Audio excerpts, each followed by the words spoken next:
Yeah, look, it's one of those things. If we stick with the same lineup, people say we do the same thing over and over. If we change it, people say we change it. So that's one of those tough things. Look, I think Albi was sent in with the intention to try and take it on from ball one. We know JP needs a little bit of time to get started, and it just worked out that it looked like a bad decision because AB got out at the wrong time.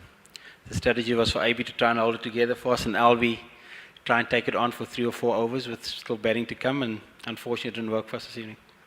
Yeah, we haven't batted well. Our thinking during our innings hasn't been where it needs to be. I think we'll be the first to admit that we, after being 90 for 2 after 9 overs today, we're looking at getting somewhere up the 170, 180 mark, which we should have got to, and there was some poor dismissals and some poor thinking at crucial stages, which set us back big time today.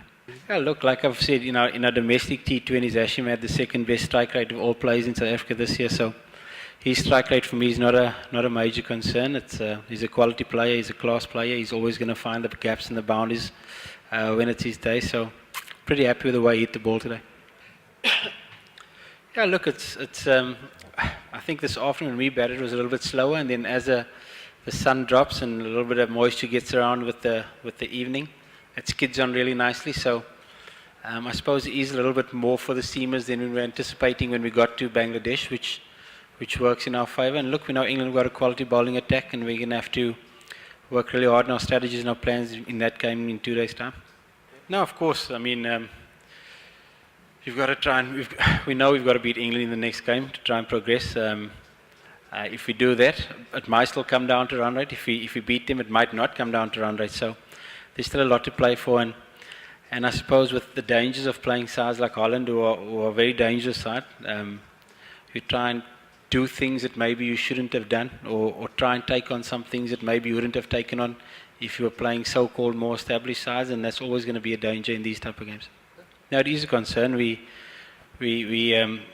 every time we've played, we've only got 2 death bowling options, and today it was Buren and Dale. The previous game it was Morna and Dale. So a guy like Wayne Parnell comes very much into the picture. He's not here at the moment, but he'll join us for the next game. So that is a little bit of a concern for us, having a few more options available to us. No, very good. He's a very skillful bowler. He showed a lot of calmness under pressure there this evening. This would probably have been one of his tightest and biggest games he's played. So very happy with the way he came through, particularly at the back end of the innings. Yeah, no, it's not for me to explain. I think the team managers dealt with that, and it's not something I want to get involved in. We're a strange cricket nation. If we win 3 games or 2 games comfortably, people always accuse us of peaking at the wrong time. If we win 2 close games, people always say we're playing badly. It's just the way it is. But I suppose we can take a lot of positives about how the way we dealt with the pressure in these 2 tight games, and we can fall back on those experiences when we get into tighter games as the competition progresses. No, Morna is fine. I think it's a strength of our side that we've got good depth. Buren Hendricks came in this evening, only his 3rd T20, and put in a good performance. So we've got whether we play 3 or any of the 4 or 5 seamers, that we're pretty confident that each of them can do a job. And you never know with injuries later on in the competition. It's good that someone gets some game time, because he can be a big player when at later stage of the competition.